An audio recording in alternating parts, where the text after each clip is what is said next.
आप सभी का। मैं हूं आपके साथ आस्था कौशिक।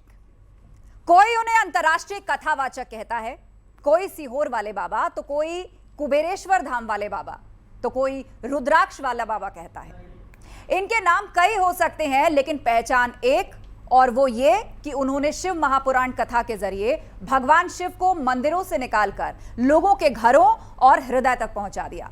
वो धर्म की बात करते हैं, समाज की बात करते हैं, युवा पीढ़ी की आस्था से जुड़े बदलते नजरिए पर बात करते हैं, राष्ट्र नीति पर बात करते हैं और राजनीति पर भी बात करते हैं। आज वो किसी पहचान के मोहताज नहीं है। देश विदेश में लाखों श्रद्धालु उन्हें सुनने के लिए बेताब रहते हैं।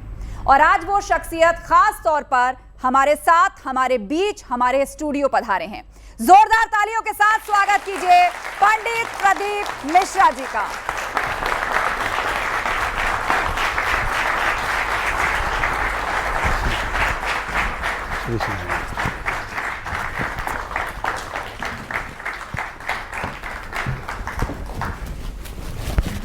आज ढेर सारी बातें होंगी। पंडित प्रदीप मिश्रा जी हमारे बीच में, और जिस तरह मैंने इंट्रोडक्शन में ही कहा कि वो ना तो किसी पहचान के मोहताज हैं, बल्कि अध्यात्म मार्ग से लेकर साइंस और यहां तक कि राजनीति और राष्ट्रनीति पर भी अपने विचार रखते हैं।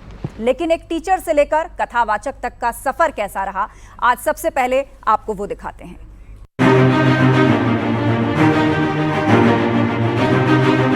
तुम्हारे घर में शास्त्र है कि नहीं है? तुम्हारे घर के बेटा और बेटी को शस्त्र चलाना आना चाहिए। एक लोटा जल हर समस्या का हल।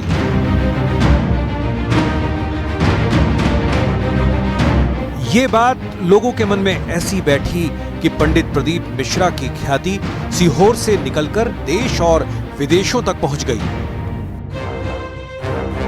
अध्यापक से कथावाचक तक का सफर तय करने वाले पंडित प्रदीप मिश्रा भगवान श्री कृष्ण के रास्ते पर चलते चलते भोलेनाथ की भक्ति में ऐसे लीन हुए कि सीहोर वाले बाबा के नाम से मशहूर हो गए।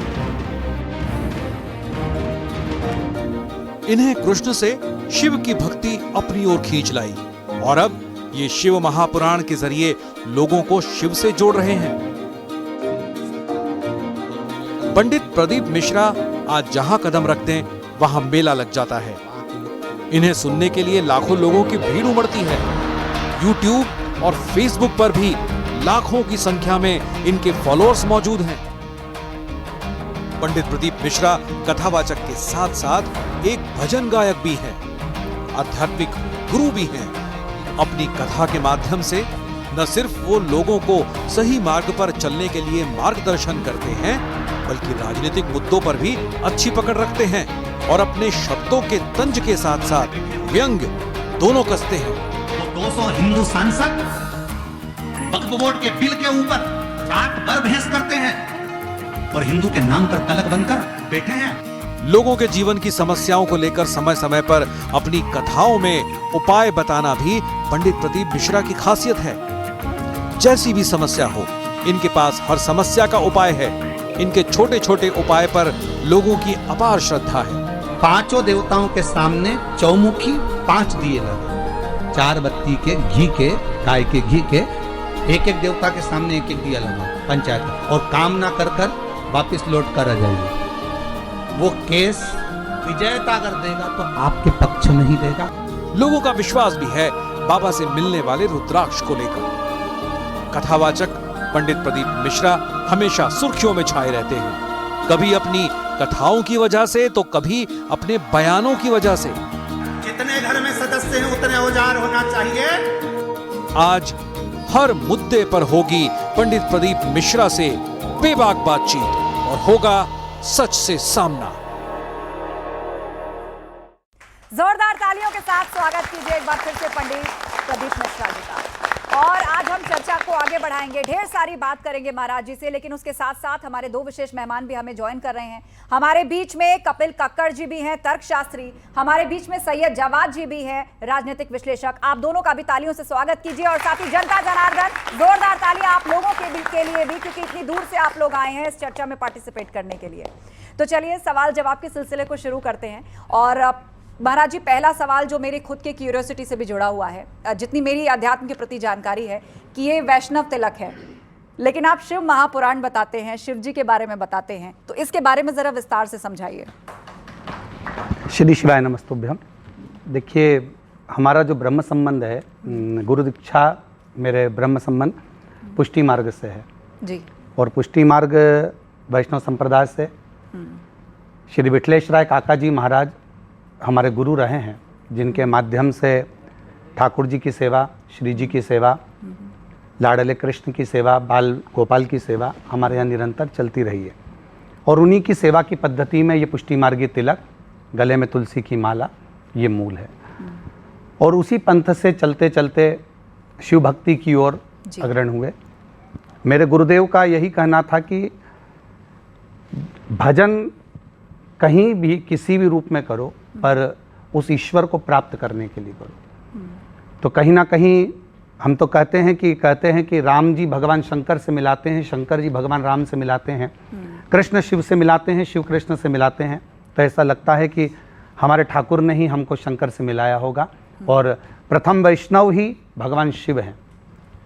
जब भगवान राम जी का अवतार हुआ, प्रगट हुआ, तो मेरे शंकर भगवान सबसे पहले दर्शन करने के लिए पहुँचे। भगवान कृष्ण का प्रागट्य हुआ तो सबसे पहले शिव दर्शन के लिए पहुँचे। तो शिव को प्रथम वैष्णव के रूप में माना गया है। तो ये तो है कि पुष्टि मार्गी तिलक के साथ में शिव भक्ति का मूलतः वैष्णव संप्रदाय हो, शिव संप्रदाय हो, सब एक है। लोगों के हृदय में कहीं ना कहीं भेद उत्पन्न हो जाता है देवताओं के प्रति, पर शिव पुराण तो कहती है कि सब में एकता ही देखी जाए। मतलब कर्म कांड किसी भी परंपरा का कीजिए और ध्यान किसी का भी किया जा सकता है। किया जा सकता है, कोई दिक्कत नहीं है, सबको एक मानकर चल सकते हैं। जी। कथाओं के माध्यम से आपने जो अध्यात्म की अलग सब लोगों के अंदर जगाई है, और लोग कहते हैं कि बहुत ही आम भाषा में, बहुत ही सरल उपायों के साथ आपने उन्हें ईश्वर से जोड़ा है। लेकिन एक लंबा सफ़र आपका रहा, या ये जो इनलाइटमेंट जर्नी होती है, ये कब से शुरू हुई और कब आपको लगा कि यही क्षेत्र है या यही मेरे जीवन का उद्देश्य है जो मुझे आगे करना है? देखिए, पहले तो कहूँगा कि बाल्यावस्था जो गई है, पढ़ाई के लिए भी इतना धन नहीं था जी। पिताजी क्योंकि चने का ठेला लगाते थे, और उस चने के ठेले में भी कुछ रुपया तो ठेला लेकर जाते थे, तो कहीं रास्ते में खड़ा हो जाता था तो लोग ले लेते थे। तो इतना धन तो नहीं था, पर दोस्तों के, मित्रों की जब किताबें लेकर उनकी ड्रेस पहनकर स्कूल जाते थे, पढ़ते थे, और उन्हीं के अनुसार हमारी माँ कोई दुकानों की साड़ियाँ मिल जाती थी तो फॉल पिको करती थी। जो पैसा मिलता था उससे ही पांचों भाई बहन पढ़ा करते थे और घर का चालन चलता था। तो क्रमशः धीरे धीरे पढ़ते पढ़ते एक स्मरण मन में आया कि गुरु दीक्षा लेना चाहिए।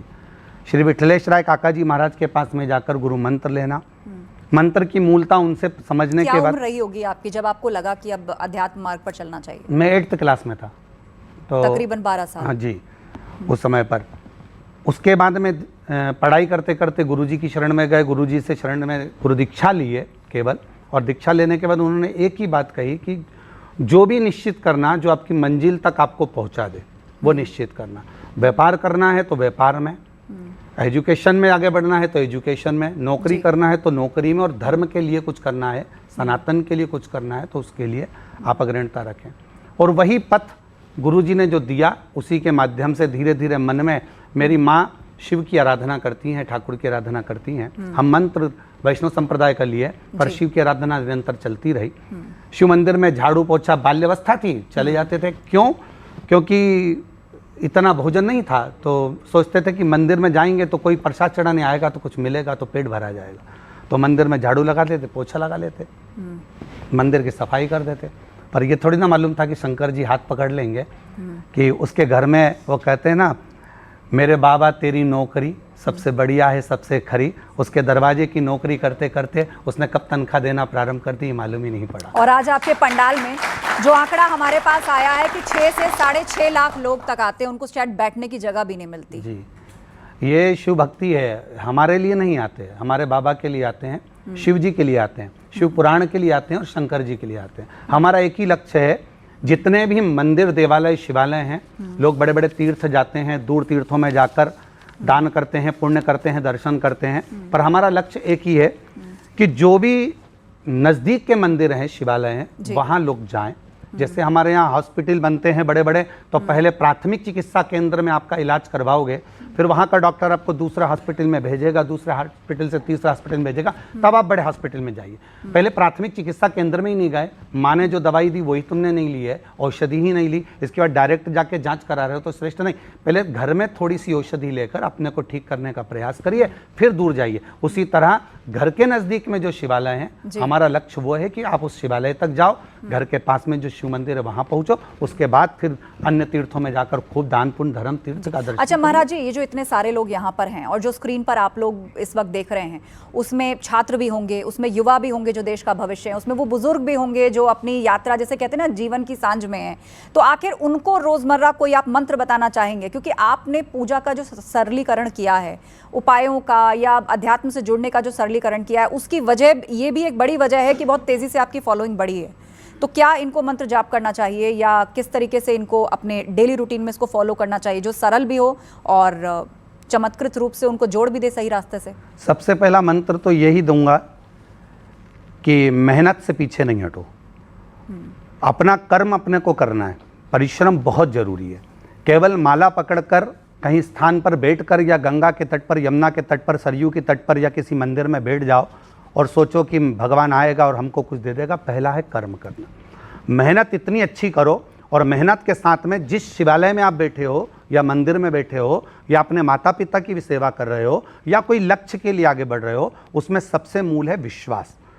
भाई के साथ बैठे हो, बहन के साथ बैठे हो, पत्नी के साथ बैठे हो, पति के साथ बैठे हो, माता पिता, विश्वास के साथ। अगर आपके अंदर जो साथ में रह रहा है उन्हीं के प्रति विश्वास नहीं है तो आप भगवान शंकर के प्रति क्या विश्वास करोगे? हम मंत्र भी दे देंगे तो उस मंत्र पर आपका विश्वास कितना है हम नहीं जान सकते। तो आप पहले अपनों पर विश्वास करना सीखिए, फिर कोई मंत्र यदि दिया भी जाता है, जैसे हम शिव महापुराण का मूल मंत्र ही स्मरण करते हैं, पंचाक्षर मंत्र है ओम नमः शिवाय का वर्णन, फिर हमने बीच में उसी विद्येश्वर संहिता से श्री शिवाय नमस्तुभ्यम का स्मरण कराया कि भगवान शंकर को नमन करना। तो हम तो कहेंगे कि विश्वास के साथ आप कोई भी मंत्र का जाप करें, पर वो विश्वास पूर्ण होना चाहिए। और यही कहूँगा, शिव मंत्र सारे मंत्रों पर भारी है। शंकर जी का वो मंत्र, चाहे पंचाक्षर मंत्र का जाप करिए, नमः शिवाय कहिए, चाहे षडाक्षर मंत्र कहिए ओम नमः शिवाय, चाहे श्री शिवाय नमस्तुभ्यम कहिए, इससे बढ़कर कोई आनंदता नहीं हो सकती। जी, मेरी सहयोगी अंशिका पाठक हमारे बीच में है और बहुत सारे लोग हैं जो आपसे आज कुछ पूछना चाहते हैं, तो आगे मंच आपका। अंशिका, क्या जिज्ञासाएं लोगों के मन में है, उनसे पूछिए, वो कुछ प्रश्न करना चाहें या कोई राय देना चाहें। बिल्कुल गुरुजी, सबसे पहले आपको हर हर महादेव। हर हर और यहाँ पर कई सारे लोग आए हैं कई सवालों के साथ, क्योंकि अब तक आपको सोशल मीडिया पर देखा गया है, कई बार आपको देखा गया है जब आप कथा करते हैं तब लोग पहुँचते हैं, लेकिन आज आपके एकदम सामने से लोग सवाल करना चाहते हैं। तो पहला सवाल कहाँ से कोई? हाँ गुरुजी, मेरा एक सवाल है। हम लोग मंदिर जाते हैं, जैसे वृंदावन चले गए या कहीं भी जाते हैं, वैष्णो देवी, हम चाहते हैं कि भीड़ में ना लगे।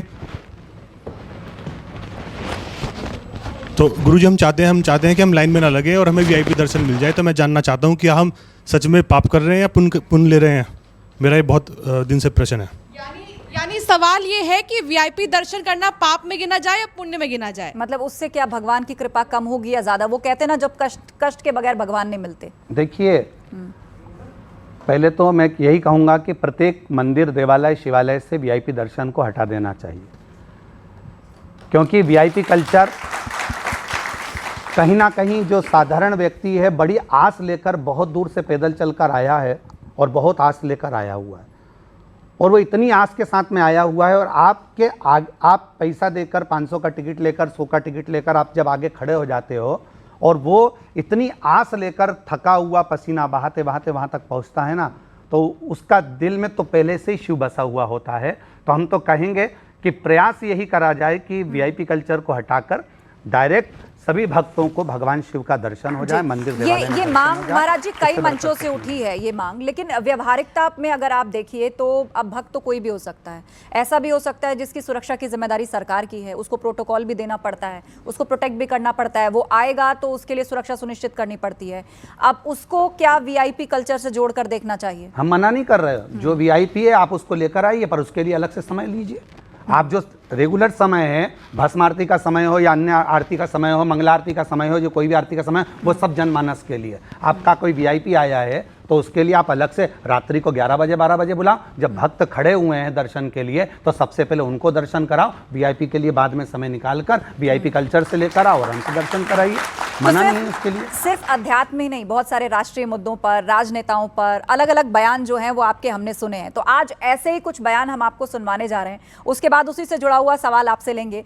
तो पहला बयान जो हम आपको सुनवाने जा रहे हैं वो है पश्चिम बंगाल की मुख्यमंत्री ममता बनर्जी, उनको लेकर, पश्चिम बंगाल को लेकर आपने क्या कहा था वो सुनवाते हैं। अपने सनातन धर्म से बढ़कर दुनिया में कोई धर्म नहीं है जो इतना नरम, इतना आनंदित और इतना प्रफुल्लित करने वाला धर्म है। बंगाल में रोज की हिंसा चल रही है और वो मैडम बैठी बैठी देख रही है। वहाँ की मुख्यमंत्री प्रतिदिन बंगाल में सनातनियों पर चोट पहुंचाई जा रही है।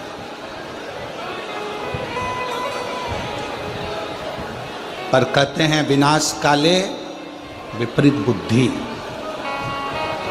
अब तो लगता है कि उस मैडम को सुधारने के लिए भी एक शिव महापुराण की कथा करना पड़ेगी बंगाल के ही क्षेत्र। तो बात हुई आपकी कभी मैडम से इस बारे में? मैडम तक खबर तो पहुंच गई, वो आपने पहुंचा दी अभी। तो ऐसा क्या नहीं विचार है है। आगे आपका? विचार क्या, जब बिहार तक पहुंच गए तो बंगाल तक पहुंचने में देरी थोड़ी ना लगेगी, वहाँ भी पहुंचकर कथा श्रवण कराएंगे। गंगा उत्तराखंड से प्रारंभ होकर जब बंगाल तक जा सकती है तो शिव महापुराण वो गंगा है, वो भी बंगाल तक पहुंचेगी। बस हो सकता है कि जिसकी भक्ति में बल होगा वहाँ शिव पुराण पहुँच जाती है, तो हो सकता है वहाँ के भक्तों में इतना बल हो कि ये गंगा शिव पुराण की वहाँ तक भी पहुँचे। अब आपने गंगा का जिक्र कर ही दिया है तो आपके बहुत सारे उपाय बहुत चर्चा में रहते हैं महाराज जी। आपने कह लीजिए कि मतलब आपने उनको बहुत सरल करके भी रखा है, लेकिन बहुत सारे लोग अलग अलग तरह से उस पर सवाल भी करते हैं। जैसे 1 लोटा जल का आपका उपाय, तो बहुत सारे लोग हैं और मैं भी बैठी हूँ, हमारा भी इंक्रीमेंट का टाइम चल रहा है। 1 लोटा जल काम आएगा? क्यों नहीं काम आएगा। आपने भी कभी जिंदगी में 1 लोटा जल चढ़ाया होगा, इसीलिए आज हमारे साथ में बैठे हो। नहीं तो 1 लोटा जल बाबा को चढ़ाने के लिए कितना कितना जन्म लेना पड़ता है। 83,99,999 योनियाँ काटने के बाद ये 84,00,000वें नंबर की योनि आपको और हमको मिली है। तो कहीं ना कहीं वो 83,99,999 योनियाँ कटी होगी, तब अपन मनुष्य की देह में आकर शिव को पहचानने का प्रयास कर रहे हैं। और तो भी अपनी सामर्थ्यता नहीं है कि अपन शंकर को पहचान पाएंगे। किसने नहीं चढ़ाया? मेरे राम जी महाराज जब लंका पर चढ़ाई करने के लिए गए, उस समय पर रामेश्वर धाम की स्थापना कर 1 लोटा जल समर्पित कर फिर लंका पर चढ़ाई करिए। जिस समय अयोध्या से निकल रहे थे, पूरे राम पथगमन का आप दर्शन करेंगे तो राम पथगमन में जितने राम जी के और हनुमान जी के मंदिर नहीं, उससे दुगने शिव जी के मंदिर हैं। पूरे राम पथगमन में शंकर के मंदिर, क्योंकि राम जी जहाँ रुकते थे वहाँ रात्रि विश्राम कर प्रातः में शिवालय का निर्माण कर 1 लोटा जल चढ़ाकर फिर आगे बढ़ते थे। ये नियम था राम जी महाराज का। तो किसने नहीं चढ़ाया? सती से लेकर, सतयुग से लेकर त्रेता तक, त्रेता से द्वापर तक, द्वापर से कलयुग तक का अगर आप क्रम निकालेंगे, और आज भी जो भगवान राम जी ने चढ़ाना प्रारंभ करा जल, आज भी हमारे यहाँ के प्रधानमंत्री माननीय नरेंद्र भाई मोदी जी भी जाकर काशी में जल चढ़ा रहे 1 लोटा, सोमनाथ में जाकर 1 लोटा जल चढ़ा रहे हैं, केदार में 1 लोटा जल चढ़ा रहे हैं। तो ये प्रेरणा दी जा रही है कि 1 लोटा जल सारी समस्या का हल है, और ऐसी भारत की बहुत सारी समस्याएं हैं जो 1 लोटे जल से ही पूरी हो गई आज। अच्छा, रुद्राक्ष का क्या रहस्य है? लोग आपसे रुद्राक्ष मांगते हैं, हमने बहुत सी तस्वीरों में देखा है। और ये भी जो लोग मेरे सामने बैठे हैं, कहीं ना कहीं इनके अंदर भी एक हसरत होगी कि अब महाराज जी हमारे बीच में आए हैं तो एक रुद्राक्ष। रुद्राक्ष का क्या रहस्य है? रुद्राक्ष शिव महापुराण में और स्कंद पुराण में, स्कंद पुराण में 21 मुखी रुद्राक्ष का वर्णन है, शिव महापुराण में 14 मुखी रुद्राक्ष तक का वर्णन है। और एक एक रुद्राक्ष का अपना अपना एक मंत्र अपने अपने भाव से वर्णित किया गया है कि कौन सा रुद्राक्ष कहाँ। पहले कहूँगा कि शिव जी के नेत्र अश्रु से रुद्राक्ष उत्पन्न हुआ है जी। और केवल एक रुद्राक्ष नहीं, शिव जी के नेत्र अश्रु से एक अंधकासुर नाम का असुर भी उत्पन्न हुआ है, परंतु वो नेत्र बंद करने के बाद उत्पन्न हुआ है। रुद्राक्ष नेत्र खुले होने पर भगवान शंकर के नेत्र से प्रकट हुआ है।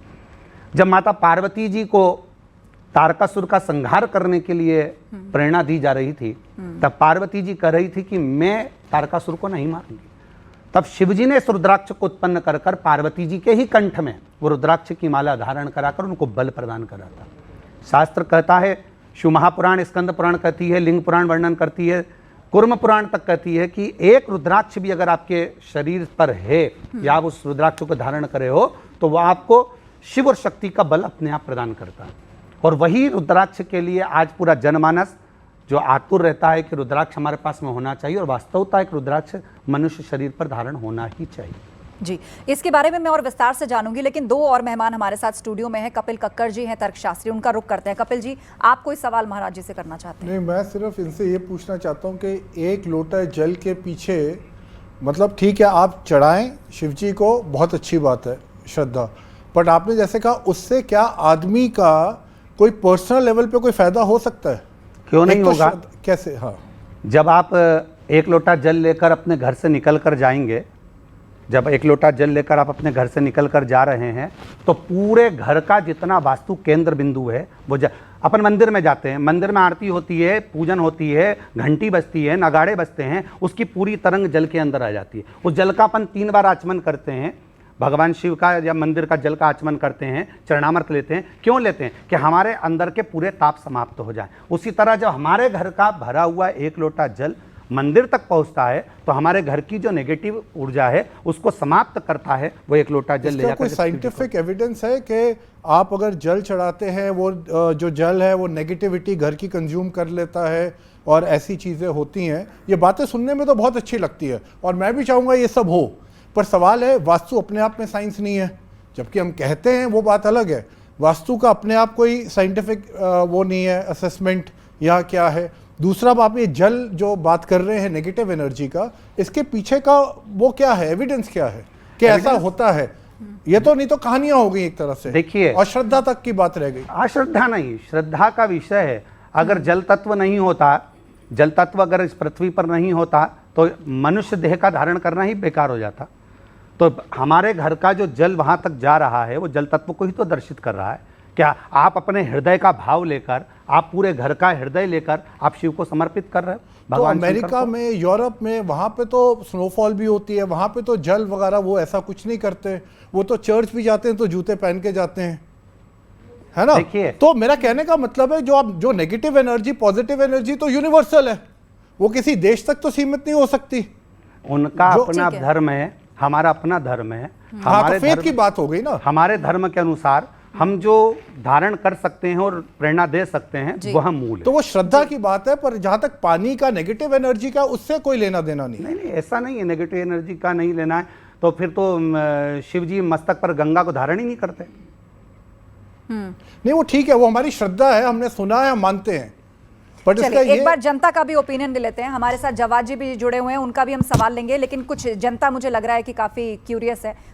अंशिका। हाँ बिल्कुल, सवाल इससे पहले मैं जनता का लूँ लगातार, क्योंकि हम महाराज जी को इतने भाषणों में सुनते आए हैं और कई बार हमने देखा है कि वो कथा जब करते हैं तो एक ही सवाल रहता है कि बस उनके दरबार तक पहुंच जाए, यही बड़ी बात है। ऐसे में इससे रिलेटेड एक सवाल है यहाँ पर, मैं ज़रूर वो लेके जाना चाहूँगी। आपका सवाल था। महाराज जी, सबसे पहले आपके चरणों में कोटि कोटि प्रणाम। मेरा क्वेश्चन ये है कि अभी जल के ऊपर जो बात चल रही है तो जल पे ही मेरा ध्यान गया। जैसे गुरु नानक जी थे तो वो गंगा जी गए थे, गंगा जी में देखा कि पंडित लोग अपना सूर्य भगवान को जल चढ़ा रहे हैं, पर गुरु नानक जी ने क्या करा, अपोजिट उसकी तरफ हो गए, वो दूसरी तरफ जल चढ़ाने लगे। तो पंडितों ने पूछा कि भाई आप ये क्या कर रहे हैं? तो उन्होंने कहा आप क्या कर रहे हो? कहा मेरा जल सूर्य भगवान को मैं दे रहा हूँ। तो गुरु नानक जी ने कहा इधर मेरे खेत हैं तो मैं उधर जल दे रहा हूँ। तो ये क्या हमारा पानी, उनका गुरु नानक जी का पानी क्या खेत तक जा सकता था क्या? क्यों नहीं जा सकता? भाव से आप जिसको समर्पित करोगे उसको प्राप्त होगा। एक सुंदर सा प्रसंग हमारे यहाँ कहते हैं कि आप कहीं पर भी बैठकर किसी भी जगह पर किसी व्यक्ति को याद करिए। कुछ समय, ये तो मोबाइल और फ़ोन तो आज हो गए, परंतु पहले बाप और बेटी का संबंध ऐसा होता था कि बेटी बाप को याद करती थी और बाप पत्र लिखकर भेज देता था कि मेरे को मेरी बेटी की याद आ रही है। तो दिल की जो तरंग होती है वो वहाँ तक पहुँचा देती है। स्वयं कबीरदास जी ने भी इसका वर्णन किया है कि भाई जल आप सूर्य नारायण को दे रहे हो, क्या सूर्य तक पहुँचेगा? क्यों नहीं पहुँचेगा? आपका अगर भाव शुद्ध है, आपका मन शुद्ध है और निर्मल भाव से आप किसी को भी प्रदान कर रहे हो तो वो क्यों नहीं पहुँच सकता वहाँ तक? आप फोन पर आप चर्चा कर रहे हो, अपनी मम्मी से बात कर रहे हो, माँ से बात कर रहे हो, और माँ से कह रहे हो माँ मैं तुझे प्रणाम कर रहा हूँ, मैं तुझे नमन कर रहा हूँ, तो माँ ये आकर कहे ना कि तू पहले यहाँ और मुझे प्रणाम कर, दिल्ली से आ तू आगरा मुझे प्रणाम करने के लिए। आपने प्रणाम किया और माँ ने उसको स्वीकार किया। उसी तरह भाव से अगर आप किसी को कुछ दे रहे हो तो वो स्वीकार करता ही है। और मुझे याद आ रहा है कि गीता का उपदेश देते हुए कृष्ण जी भी अर्जुन को यही समझाते हैं कि मैं भाव का भूखा हूं, भगवान भाव के भूखे हैं। लेकिन बहरहाल हम बहुत सारे सवाल आपसे कर रहे हैं, तो ऐसे में देश के सांसदों को लेकर, देश की राजनीति को भी लेकर आपके कई बयान आएंगे। मैं चाहूंगी कि एक बयान हम आपको सुनवाएं जहां विपक्षी सांसदों को लेकर आपने क्या कहा, फिर उससे चर्चा को आगे बढ़ाएंगे। और कितनी दुखद घटना कि पूछा जा रहा है तू हिंदू है और गोली मारी जा रही है। बंगाल में देखा जा रहा है हिंदू है और घर से निकाल कर मारा जा रहा है।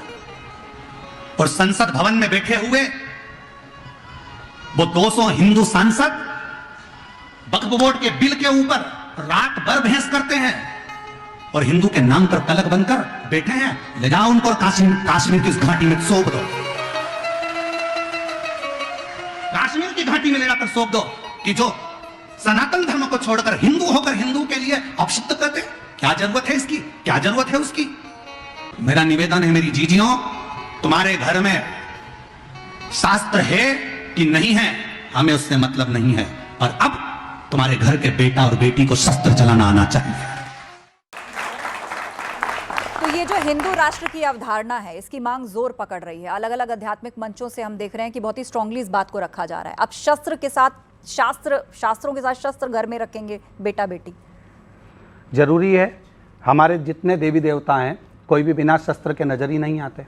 शिव जी को देख लो, त्रिशूल है, माँ जगत जननी को देख लो, उनके हाथ में भी शस्त्र हैं। तो शास्त्र भी हमारे यहाँ देवताओं ने रखे हैं, तो शस्त्र भी हमारे देवताओं ने रखे हैं। और आज का जो समय है वो शास्त्र के साथ शस्त्र का होना बहुत जरूरी है। लेकिन महाराज जी, देश तो संविधान से चलता है, यहाँ का एक लॉ सिस्टम है। हम संविधान को प्रणाम करते हैं, हम नमन करते हैं और संविधान का हम सत्कार करते हैं। उसको ऐसा नहीं है कि हम नहीं मानते, पर साथ में आज सुरक्षा की दृष्टि से जिस तरह से देखा जाए तो कश्मीर में जो हरकत हुई है, हिंदू धर्म पूछकर जो मारा गया हुआ है, तो उसके लिए भी तो हाथ में थोड़ा सा शस्त्र होता तो वहीं पर जवाब मिल जाता। पर हमारे सनातनी शस्त्र लेकर चलते नहीं थे, पर अब कुछ समय में ये निश्चित है कि उनकी भी जेबों में शस्त्र लेकर वो साथ में चलेंगे। शास्त्र भी होगा और शस्त्र भी होगा। सैयद जवाद जी हमारे बीच में, राजनीतिक विश्लेषक। जवाद जी, आप कोई सवाल करना चाहते हैं? जी, बहुत बहुत धन्यवाद आपका। और महाराज जी, मेरा जो है आपको बहुत बहुत मुबारकबाद हो। मैंने कई बार आपको सुना है और कई बातें आपकी बहुत अच्छी भी हैं जो आप समाज के ऊपर करते हैं, लेकिन जहाँ पर राजनीति की बात आती है तो मैंने कई स्टेटमेंट आपको देखे हैं कि आपका झुकाव जो है वो आज की जो मौजूदा सरकार है उस तरफ ज़्यादा रहा। जैसे आपने कहा कि अपने बच्चों को जो है वो बजरंग दल या RSS में ज़रूर भेजो, नंबर एक बात। दूसरी बात, जहां आप कह रहे हैं, क्या आप इस देश के अंदर जो जाति जनगणना को लेकर के बात हो रही, क्या अब आप उसका समर्थन करते हैं? क्योंकि इससे पहले तो आप जाति जनगणना का समर्थन नहीं कर रहे थे, लेकिन आज मैं आपका स्टैंड जानना चाहता हूं कि आज आपका स्टैंड वही है जाति जनगणना को लेकर के जो आपका स्टैंड पहले था। दूसरी सबसे बड़ी बात, आप शस्त्र रखने की बात कर रहे हैं, क्या देश के अंदर आपको पता है अनएम्प्लॉयमेंट कितना है? उसको लेकर के कोई मौजूदा या संजीदगी के तौर पर आप कुछ बात रखते हैं? आप तो बिल्कुल एक खुले तौर पे, मुझे कुछ बातें जिसमें अच्छी थी मैं आपकी उसमें तारीफ़ भी करता हूँ, लेकिन जिस तरीके से आप शस्त्र रखने की बात करते हैं, क्या आज के युवा शस्त्र रख करके बाहर पढ़ने जा सकते हैं? क्या आप शस्त्र रख करके एरोप्लेन के अंदर ट्रैवल कर सकते हैं? आप अगर इस तरीके की राजनीतिक तौर पे आप कथा करते हैं, आप करिए, आपको मुबारक हो, लोग सुनते हैं, करोड़ों फॉलोअर्स हैं। लेकिन यहाँ राजनीति की बात आती है, आप ममता बनर्जी के ऊपर कह रहे हैं, लेकिन वही ममता बनर्जी जब चंडी पाठ करती हैं तो उनको जो है दूसरे नज़र से देखा जाता है। और तीसरी चीज़, जब अगर देश सेकुलर है, जहाँ आप हिंदू राष्ट्र की बात करते हैं, क्या उस बात को गवर्नमेंट संजीदगी से लेती है? तो मेरे 3 प्रश्न हैं, उसके ऊपर आपकी चाहता हूँ कि आप बात बताएं। पहला, जाति जनगणना पे बता दें कि अब आपका स्टैंड क्या है, या तो पुराना वाला है या बदल गया है, सरकार को देख के मुझे बता दीजिए। देखिए, ऐसा नहीं है कि वर्तमान सरकार के लिए हम लोग बोल रहे हैं। अगर पुरानी सरकार भी होती और वो सनातन के लिए काम करती तो हम उनके लिए भी बोलते, हम उनके लिए भी पीछे नहीं हटते। जो सनातन के लिए कार्य करेगा, जो सनातन धर्म के लिए अग्रणता रखेगा, हम सबके लिए हैं। हम ममता बनर्जी अगर चंडी पाठ कर रही हैं तो उनके लिए मना नहीं कर रहे हैं। अगर चंडी पाठ करती हैं तो फिर देवी के पंडाल क्यों तोड़वा देती हैं? अगर चंडी पाठ करती हैं तो फिर मंदिर देवालय शिवालय क्यों तोड़वा देती हैं? चंडी पाठ करती हैं तो फिर सनातन धर्म को आगे क्यों नहीं बढ़ाती हैं? तो हम किसी को मना नहीं कर रहे, आप अपना कार्य करिए, मना वाली बात नहीं है। पर मूलतः जो सनातन के लिए आगे बढ़ेगा तो पूरा भारत का एक एक संत, साधु, ब्राह्मण, तपस्वी और एक एक सनातनी उसके साथ कदम से कदम मिलाकर चलेगा, ये निश्चित है। अब उसमें जातीय जनगणना की अगर आप बात करें तो हमारा तो इतना सा निवेदन पूर्व में भी रहा है, हमारी शिव पुराण जो रखाती है वो 4 पाए पर रखाती है।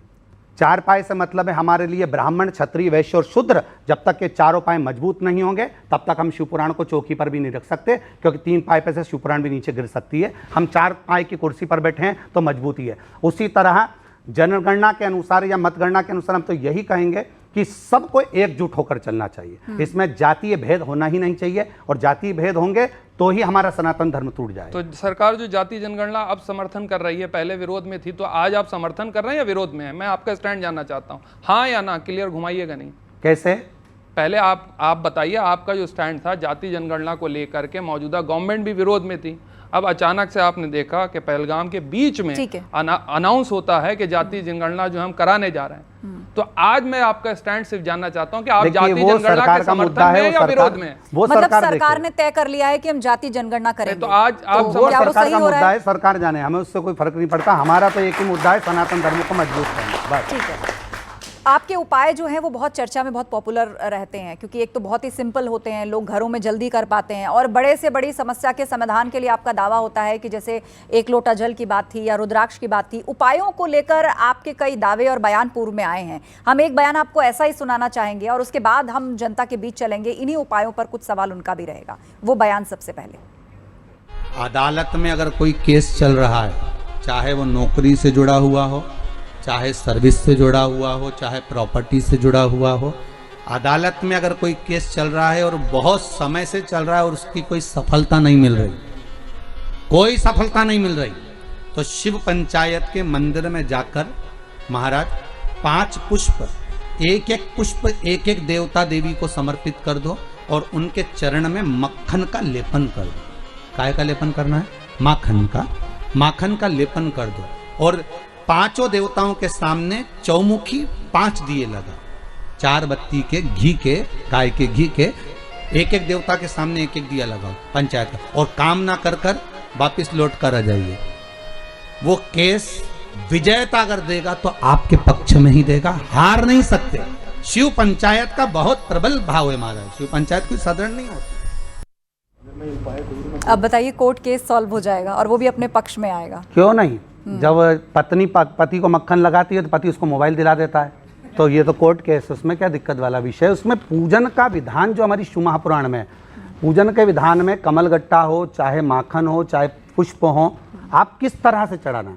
देखिए, डॉक्टर भी अगर दवाई देता है ना, ये शिव पुराण में आपने जो बताया, ये लोगों को लगता है कि महाराज जी ने उपाय बताया, पर ये एक तरीका है भगवान को रिझाने का, किस तरह से रिझा सकते हो। डॉक्टर अगर आपको दवाई देता है तो एक साथ लिख कर नहीं दे देगा, कि वो भी बताएगा ये दवाई को पानी से लेना, इस दवाई को सुबह खाली पेट लेना, इस दवाई को शाम को लेना, इस दवाई को दोपहर में लेना, डॉक्टर भी बताएगा। उसी तरह शिव महापुराण ने जनमानस को ये बताना प्रारंभ करा कि किस तरह से फूल चढ़ाना और कौन सा फूल चढ़ाना है और किस जगह पर चढ़ाना है, ये शिव पुराण ने बताना चालू करा। एक साथ लोग जाते थे, पूरा फूल एक साथ शिव जी पर चढ़ा कर आ जाते थे, पूरी बेलपत्र उंडेल कर आ जाते थे, जल चढ़ा कर आ जाते थे, वही बेलपत्र मंदिर में पड़ी रहती थी, उठती नहीं थी। आज के ज़माने में लोग बेलपत्र चढ़ाते हैं तो उठाकर खाते हैं, जल चढ़ाते हैं तो उसका आचमन करते हैं। तो ये शिव महापुराण ने सिखाया है कि आप जिसके समर्पण होकर जा रहे हो, उस समर्पण भाव को आप रखते हुए भगवान को रिझाने का प्रयास करिए। डॉक्टर भी बताता है कि ये सुबह दवाई खाना है, शाम को दवाई खाना है, अभी खाना है कि बाद में खाना है। उसी तरह पूजन का एक विधान है, इसको उपाय लोग कहते हैं, या हम तो कहेंगे कि पूजन का एक तरीका है इसको। जी, अब आपने बिल्व पत्र का नाम लिया है तो एक सवाल मेरा भी है और वो निजी जिज्ञासा से भी जुड़ा है और बहुत लोग उसकी चर्चा भी करते हैं। लोग कहते हैं सोमवार के दिन बिल्व पत्र नहीं तोड़ना चाहिए, क्या ऐसा है? जी, इसको लेके अलग अलग भिन्न राय हैं। शिव महापुराण के अंतर्गत वर्णन है कि बेलपत्र को अमावस्या के दिन, पूर्णिमा के दिन, शिवरात्रि के दिन और सोमवार के दिन, प्रदोष के दिन तोड़ा नहीं जाता। उससे एक दिन पहले हमारे यहाँ तो बेलपत्र की महत्वता ये कही गई कि एक ही बेलपत्र को अगर आप संभाल कर रख लेते हैं और वो बेलपत्र अगर आप शिव जी को चढ़ाकर वापस उठाकर रख लेते हैं, वही आप बार बार चढ़ा सकते हैं। दोबारा भी चढ़ा सकते हैं, हाँ, चढ़ाए हो बारंबार बेलपत्र चढ़ा दोबारा सकते हैं। चढ़ा सकते हैं। बेलपत्र लेकिन महाराज जी खंडित भी कहा है तो ये जाता है ना स्वीकार कि भगवान को तो अनछुआ और शुद्ध चढ़ाना चाहिए, तो अगर हम एक दिन पहले तोड़ लेंगे तो फिर बिल्कुल कैसे होगा? बिल्कुल शिव स्वीकार करेंगे, उसमें कोई दिक्कत नहीं है। भगवान शंकर को ये नहीं है कि आपका एक दिन पुराना बेलपत्र है तो भगवान शंकर स्वीकार नहीं करेंगे। जब मुर्दे की भस्म स्वीकार कर सकते हैं, जब चंड का भाग स्वीकार कर सकते हैं, तो ये तो भगवान शंकर पर बेलपत्र है, अक्षत है, आप दिल से रिझाने का प्रयास करिए, वो सब स्वीकार करेगा। जी। अंशिका का रुख कर लेते हैं, जनता के कुछ सवाल हैं।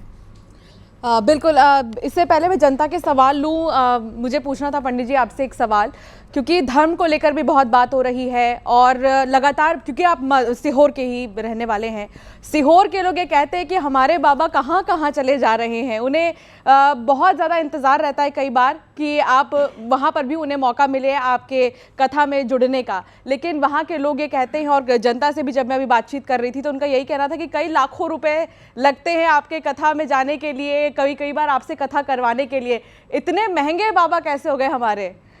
देखिए, बाबा तो महंगे हुए नहीं हैं। सीहोर के वासियों के लिए और क्षेत्रवासियों के लिए दो कथा सीहोर में हमेशा होती है। गुरु पूर्णिमा महोत्सव के समय होती है, रुद्राक्ष महोत्सव के समय होती है। और विषय रहा कि बाबा महंगा हो गया, तो मेरा बाबा तो वैसे ही कुबेर भंडारी इतना महंगा है कि उसकी तो कोई परख ही नहीं है कि कितने का होगा, क्योंकि अपने पास कुछ नहीं रखता। वो जो भी कुछ रखता है लंकापति रावण को दे देता है, कभी भस्मासुर को दे देता है, कभी किसी को दे देता है। हम जितनी कथा अपने समय पर करें हैं, जितनी कथाओं का स्मरण यहाँ पर आप कहीं पर भी किसी भी यजमान के यहाँ जाकर पूछ सकते हैं कि सीहोर वाला बाबा आज भी अपने ही किराए से आता है, अपने ही किराए से जाता है। दिल्ली में भी कथा कर रहा हूँ तो दिल्ली वालों से जाकर पूछ सकते हैं कि यजमान क्या हमको भोजन करा रहा है। हमारे लिए हमारे जो भक्त जो हमसे जुड़े हुए हैं, हम उनको कह देते हैं, उनके यहाँ से सुबह भोजन का बनकर आ जाता है, रोटी और मूंग की दाल, वो हम पाकर अपना आनंद पा लेते हैं। होर्डिंग नहीं है, बैनर नहीं है, फिर भी लाखों की भीड़ कैसे है? तो ये तो शिव जी को सुनने वाले हैं, शंकर जी को भजने वाले हैं। ये प्रदीप मिश्रा के लिए नहीं आते हैं और प्रदीप मिश्रा के लिए कभी आए भी नहीं। हम तो यही चाहते हैं, ये आए भगवान शंकर के लिए, शिवालय तक जाएं, शिवालय से अपने घर तक जाएं। और अभी भी जो भीड़ है, भले होर्डिंग एक नहीं लगता है, किसी कथा में होर्डिंग नहीं लगते, पर वो शिव को मानते हैं और शिव के लिए आते हैं। वो एक सवाल और ये तो बात हुई आपको मानने वाले लोगों से जुड़ी, लेकिन एक सवाल और ये कि धर्मांतरण पर आपकी क्या राय है? सख्त कानून बनने की जरूरत है? बहुत जरूरी है। धर्मांतरण किसी ना किसी रूप में थोड़ा सा लोभ दिया जाता है भोजन के चक्कर में, और थोड़ा सा लोभ में आ जाते हैं तो लोग धर्म छोड़कर चले जाते हैं। थोड़ा सा लोभ दिया जाता है, भय दिखाया जाता है, मार देंगे काट देंगे, तो लोग अपना धर्म छोड़कर चले जाते हैं। पर जो अपना धर्म ना छोड़े वही सच्चा सनातनी है, वही सच्चा हिंदू है। धर्म बदलवाने वालों के लिए आपका क्या संदेश, जो जबरदस्ती धर्म बदलवाते हैं, प्रलोभन देकर, लालच देकर, और अभी हाल ही में आपने तो देखा ही होगा भोपाल और इंदौर से जो खबरें सामने आ रही हैं? देखिए, हमने पहले भी कहा है, आप मार मार कर उनका धर्म बदलवा भी लोगे तो वो बदलना नहीं है, आज नहीं तो कल फिर घात दे देंगे। उससे अच्छा है जो लोग पूर्व में चले गए हैं या किसी न किसी रूप में पहुंच चुके हैं, वो अगर आना चाहते हैं हमारे धर्म में वापस आए, मना नहीं। पर जो बचे हैं उनको हम अच्छा संभाल कर रखें। पहले विचार करें कि ये अपना धर्म छोड़कर क्यों चले गए। उनको कहीं ना कहीं किसी न किसी रूप में हमने सम्मान नहीं दिया, किसी न किसी रूप में उनकी हमने परवरिश नहीं करी, उनको देख नहीं पाए, उनको हमने अलग रख दिया, इसलिए हो सकता है वो महाराज चलेगा। जी, क्या पर जाति, आज के हमारे यहाँ जमाने की में जाति उनको व्यवस्था संभालना भी जरूरी जिम्मेदार है क्या उसकी? जी? क्या हमारी जाति व्यवस्था भी जिम्मेदार है क्या उसकी? देखिए, पूर्व की जो व्यवस्थाएं रही होंगी हो सकता है वो जिम्मेदार हो सकती हैं, पर आज की व्यवस्थाओं में तो आज का पढ़ा लिखा जो नवयुवक बेटा बेटी हैं वो सब चीज़ जानते हैं, और वो जानते हैं कि मूलतः हमें अपनों को अपनाना है। बस मूल एक ही चीज़ है कि इनको किसी भी तरह से वो अपने हो जाए वापस। पहलगाम की जो घटना हुई उसके बाद पूरे देश में एक एकता की लहर चली कि सबने कहा भाई एक हो जाओ, बंटने से कोई फायदा नहीं है। और उसमें सिर्फ जातियों के नहीं, हर धर्म के लोग शामिल थे, सबने सेना का साथ दिया। और इसका जो नाम रखा गया ऑपरेशन सिंदूर, उस पर देश के कुछ विपक्षी दलों के नेताओं ने एतराज जताया, कहा ये तो सेक्युलर मुल्क है, सिंदूर तो सिर्फ एक धर्म की पहचान है। ऐसा नहीं है, तो सिंदूर एक धर्म की पहचान है तो उस धर्म को दिखा भी तो दिया सिंदूर को, फिर दिखाया ना भारत ने जाकर के सिंदूर जो लगाती हैं माताएं, तुमने उस माताओं के माथे के सिंदूर को मिटाया था। इसलिए भारत सरकार ने 2 मस्तक पर सिंदूर धारण करने वाली बेटियों को पहुंचाकर पूरे पाकिस्तान को और पूरे देशों को दिखा दिया कि वही माताओं को भेजा गया जो माथे पर सिंदूर लगाती थी, और दिखाने के लिए पहुंचाया गया कि ये सिंदूर की ताकत है, कि अगर तुम सिंदूर मिटाना जानते हो तो भारत की 2 ही बेटियां आपके पूरे पाकिस्तान को और पूरे अन्य जगह को उड़ाने की सामर्थ्यता रखती है। तो ये अगर वो सोचते हैं कि सिंदूर में इतना दम नहीं है, तो वो सिंदूर तो जो हनुमान जी भी लगाए थे सीता जी के सम्मुख में और पूरी लंका में आग लगा दिए थे, वही सिंदूर की परिभाषा आज पूरे जनमानस को दिखा दी है आज की सरकार ने। जी, अंशिका का एक बार रुख करेंगे, लोग इंतजार कर रहे हैं, उनके भी कुछ सवाल हैं। एक सवाल यहाँ से है, आप अपना सवाल पूछिए। गुरुजी प्रणाम। ये एक लोटा जल के बारे में ही बात करना चाहता हूँ। मैं घर में से डेली अपने मंदिर जाता हूँ, डेली शिव को मैं ना 1 लोटा में गुड़ और तिल डाल के चढ़ाता हूँ। क्या ये ठीक है? मतलब ऐसा कुछ उपाय बताइए जो घर में हारी बीमारी हो और बच्चे पढ़ सही रास्ते पे जाएं, संस्कारी बने, ऐसा कुछ उपाय हो जाए। देखिए, उपाय तो हम लोग कथाओं के माध्यम से ही वर्णन करते हैं, अलग से कभी भी कहीं उपाय बताने के लिए हम लोग नहीं जाते। बस इतना ज़रूर कहूँगा कि अगर आप 1 लोटा जल चढ़ा रहे हैं तो ये निश्चित है कि आपके घर में सुख शांति अपने आप धीरे धीरे आती जाएगी, और बच्चे भी, आपने जब से चढ़ाना चालू करा होगा, मेरा विश्वास कहता है कि उस समय से आपने परिवर्तन भी बहुत देखा होगा। सप्लीमेंट्री क्वेश्चन मैं भी रख दूं अगर इजाज़त हो आपकी। बोलिए। एक वृंदावन में महाराज को मैं सुनता हूँ आजकल, वो भी बड़ा यूट्यूब के ऊपर और उस पर सुनता है, प्रेमानंद महाराज जी। मैं उनकी बात को सुन रहा था और उन्होंने बाकायदा इसको पुरजोर तरीके से कहा कि जो बड़े बड़े महाराज हैं जो अपने उपाय बता रहे हैं, मेरी दोनों किडनियां फेल हैं, और कोई आए और ये कहे कि मेरे हाथ पे कोई कलावा बांध दे या कोई जंतुर बांध दे और कहे छू और हो जाओ, मैं पूरे विश्व के अंदर ऐसे लोगों को चैलेंज कर रहा हूँ जो लोग उपाय बताते हैं, और उन्होंने सरासर नकार दिया ऐसे उपायों को। अगर मैं देखूं बाकायदा उनकी चीजें, वो प्रेमानंद महाराज जी ने नकार दिया इस चीज को, और वो महाराज जी खुद कहते हैं कि मेरी दोनों किडनियां फेल हैं, और बाकायदा उनकी डायलिसिस चलती, और करोड़ों लोग उनको सुनते हैं। लेकिन कभी राजनीति के ऊपर, कभी धर्म के ऊपर, या कभी राजनीति शास्त्र के ऊपर मैंने उनकी वाणी से ऐसी कोई टिप्पणी नहीं सुनी जिसमें जो है समाज के अंदर लोग डिवाइड की बात करें, चीजें करें। ठीक है, मैं वही जानना चाह रहा आपके अंदर, क्या आप उनकी बात से सहमत हैं? बिल्कुल, क्यों नहीं, हम तो ये कहेंगे। तो फिर उपाय महाराज जो बताए जाते हैं वो तो क्लियर कह रहे हैं कि ऐसे उपाय कोई श्रीमान जी, एक ही डॉक्टर है, दिल्ली का एक स्पेशलिस्ट डॉक्टर के पास जाइए, हो सकता है आपको उसकी दवाई लग जाए और हो सकता है मुझे नहीं लगे। ऐसे नहीं हो सकता। ऐसा कैसे नहीं हो सकता? नहीं हो सकता, ये तो हो गलत बात। अरे व्यर्थ डायग्नोसिस अलग हो सकता है। अब देखिए, यही तो भ्रम फैलाना होता है। पाखंड के आप देखिए, आप शिव पुराण की बात करिए, बहुत अच्छी है, आपकी बातें बहुत अच्छी है। एक ही डॉक्टर, क्या प्रेमानंद महाराज जी को उपाय नहीं पता है? नहीं, उपाय वाला विषय नहीं है, आप करो तो आप। अरे तो मतलब उनको ज्ञान नहीं है इस बात का जी, इस बात को उनको ज्ञान नहीं है, प्रेमानंद महाराज जी को ज्ञान नहीं है, या कोई ऐसी बात? मैं उठाती हूँ, आप सभी लोग, आपका क्वेश्चन मैं समझ गई। आपकी तो मुलाकात भी हुई है प्रेमानंद महाराज जी से? नहीं, मेरी कभी मुलाकात नहीं हुई। आप वृंदावन गए थे? मैं वृंदावन गोवर्धन नाथ जी के दर्शन करने, परिक्रमा करने, यमुना पान करने के लिए जाता हूँ। अच्छा, विश्व में सभी इस बात को लेकर अचंभित हैं कि भाई वो डायलिसिस पे रहते हैं, उनकी जो फिजिकल कंडीशन है, उसके बाद भी आज वो चल रहे हैं और कोई मेडिकेशन उनके पास नहीं है, सिर्फ अध्यात्म मार्ग है। तो ऐसे कैसे चमत्कार होते हैं? क्यों नहीं हो सकता? इसमें दिक्कत क्या है? आपकी भक्ति का बल जब जब बढ़ता है तो परमात्मा आपको संभालता है। कहते हैं कि वो विश्वास वाला एक क्रम हम लोग कथाओं में वर्णन करते हैं कि एक संत ने कहा कि जब कोई गिरता है तो उसको शिव संभालता है, भगवान संभालते हैं। एक व्यक्ति ने विचार करा कि जब इतनी बड़ी बात करे तो मैं गिर के ही देख लूं, तो वो कुएं के अंदर गिरने चले गया। फिर उसके मन में आया मैं गिर तो जाऊंगा, और अब भगवान संभालने नहीं आया, तो उसने पाँव में रस्सी बांध ली, रस्सी बांधकर घाट पे बांध लिया और कुएं में लटक गया। अब उसके मन में जब विश्वास था कि वो तू गिरेगा तो भगवान संभालेगा, पर उसका अविश्वास हो गया, उसने पाँव बांधा और कुएं में लटक गया। दूसरा व्यक्ति वहाँ से निकल रहा था, उसको आवाज़ आई कि कोई पड़ा हुआ है, उसने रस्सी को खींचना प्रारंभ करा। जैसी रस्सी खींची उसने कहा मुझे उठाना नहीं, मेरे संत के मुंह से सुना है कि जब कोई गिरता है तो भगवान उठाता है, तो क्या तेरे संत ने ऐसे ही बोला है? तो कहाँ ऐसे ही बोला है। उसने सोचा मैं भी गिर के देख लेता हूँ। उसके पास रस्सी नहीं थी, उसने बड़ के पेड़ की डालियां अपने पाँव में बांधी और लटक गया। जब वो लटका नीचे, तो लटकने के बाद बड़ के पेड़ की डालियां टूटने लगी, वो नीचे गिरने लगा। भगवान ने आकर उसको जब झेला तो उसके मन में आया जो लटका हुआ था कि मैं 3 दिन पहले से लटका हूँ, आप मुझे क्यों नहीं झेल रहा है? भगवान बोले तूने एक व्यक्ति पर विश्वास नहीं करा, उसकी वाणी पर, तो तुझे परमात्मा कैसे मिल सकता है? आप विश्वास तो करो, विश्वास करोगे तो मीरा भी द्वारकाधीश के हाथ में समा जाती है, चैतन्य महाप्रभु भी जगन्नाथ में समा जाते हैं, रामकृष्ण परमहंस जगदम्बा में समा जाते हैं, तुकाराम जी हरि विठ्ठल में समा जाते हैं, शरीर ही नहीं मिलता। विश्वास होगा तो ही तो मूर्ति में समाये होंगे। तो विश्वास का बल बड़ा प्रबल होता है। कुछ ऐसा वर्णन है कि किसी की किडनी भी ठीक हो जाए, जैसे इन्होंने बहुत वैलिड पॉइंट उठाया, क्यों कि नहीं? वो अगर कुछ करे कि किडनी ठीक हो जाए, एक सारी और दूसरा- समस्या का हल और एक लोटा दूसरा- जल। और दूसरा,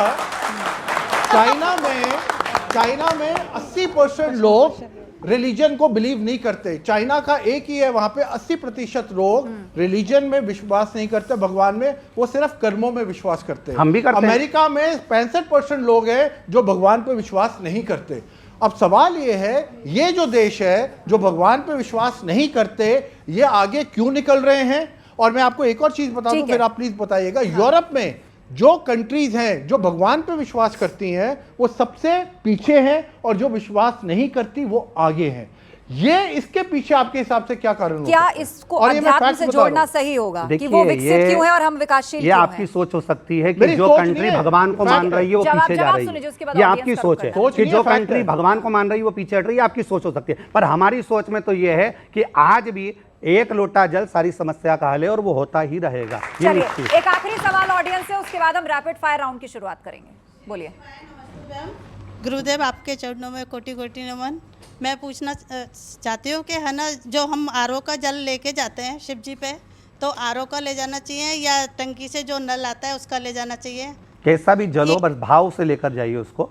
जल का मूलता ये नहीं है कि आरओ का लेकर जाएंगे कि बिस्लरी का लेकर जाएंगे, आप जो जल भाव से लेकर जाएंगे। एक और क्वेश्चन था कि हमारे है ना, जैसे सासू माँ के टाइम से है ना, ये बट पूजा नहीं होती है। बट सावित्री, हाँ, उनके जैसे है ना, कोई बालक नहीं रहता जैसे, तो है ना, क्या अब हम कर सकते हैं या नहीं? फिर बट सावित्री आपके जो पूर्वज करते आए हैं, वैसे ही आप उनसे बात कर कर वैसा कर सकते हैं। नहीं, अब करते नहीं है जैसे नहीं कि- तो नहीं करते तो फिर नहीं करेंगे। चलिए, सवाल और उत्सुकताएं बहुत हैं और हम भी तैयार हैं अपने रैपिड फायर राउंड के लिए। महाराज जी, इसमें मैं आपके सामने एक शब्द रखूंगी या एक तस्वीर हम आपको दिखाएंगे, और बहुत ज़्यादा समय आपको नहीं मिलेगा। उसे देखते ही आपको जो पहला थॉट आता है वो आपको रखना है। तो पहला तो मेरा सवाल ही है, पंडित प्रदीप मिश्रा के लिए क्या बड़ा है, राष्ट्र या धर्म? राष्ट्र जो हमारे लिए सबसे पहले है, क्योंकि राष्ट्र की प्रधानता, राष्ट्र की प्रबलता सभी धर्मों को लेकर चल सकती है, तो इसलिए राष्ट्र की मूलता होना जरूरी है। आपने हिंदुओं को 4 बच्चे पैदा करने का वो तो सुझाव दिया। जरूरी है ना आज के समय में, बहुत जरूरी है। चलिए, कुछ तस्वीर मैं आपको दिखाती हूं और उसके बाद मैं आपसे सवाल करूंगी। तस्वीर, ये तस्वीर आपके सामने है, पीछे भी आप देख सकते हैं यहाँ और लार्जर व्यू में है कि पंडित प्रदीप मिश्रा जी की नजरों में सबसे बड़े बाबा कौन हैं? जगत गुरु राम भद्राचार्य जी, प्रेमानंद महाराज जी, बाबा बागेश्वर जी, या खुद पंडित प्रदीप मिश्रा जी? ये सभी बहुत बड़े हैं, प्रदीप मिश्रा तो बहुत छोटा है इनके आगे। ये सब को नमन है और सबके चरणों में प्रणाम है। मैं तो बहुत छोटा हूँ, ये सब विद्वानों की श्रृंखला में है, विद्वत्ता इनमें इतनी भरी पड़ी है, मुझ में तो वो ज्ञान ही नहीं है जो इन लोगों के भी प्रश्न का उत्तर मैं सही से दे पाऊँ। इतनी विद्वत्ता मुझ में नहीं है। ये तो पॉलिटिकली मेरी करेक्ट तो जवाब केवल शिव और शिव की भक्ति, इसके सिवा मेरे पास कुछ भी नहीं। अच्छा, अपना नाम तो आपने बाहर निकाल लिया, लेकिन बाकी की जो 3 तस्वीरें हैं उनमें सब प्रथम है मेरे लिए, सबको प्रणाम है। ठीक है। चलिए, दूसरी तस्वीर, और सवाल मेरा, आप मेरी तरफ देखें। राधे राधे। राधे राधे। कुछ कहना चाहेंगे आप इस पर? क्या बोलूं, जो कृष्ण पहले जी से हैं, दिल में राधा बसा जी हुआ हैं, है। राधा जी हैं, कृष्ण हाँ, जी हैं। राधा कृष्ण हमारे दिल में। हमारी गुरु दीक्षा के समय पर ठाकुर जी के सम्मुख में तुलसी का दल लेकर जब कृष्ण की शरणागति दी जाती है तो राधा कृष्ण हमारे दिल में बस जाते हैं। तो वो किसी न किसी रूप में मन में जब बसे हुए हैं तो उनको प्रकट क्या करा, जब वो कहते हैं ना, अपनी तिजोरी कभी भी नौकरों को साफ करने को नहीं देना चाहिए। तो ये तो हमारे दिल में ऐसे बसे हुए हैं कि इसका क्या वर्णन करें, वो पहले से ही हमारे दिल में है। चलिए, अगली तस्वीर।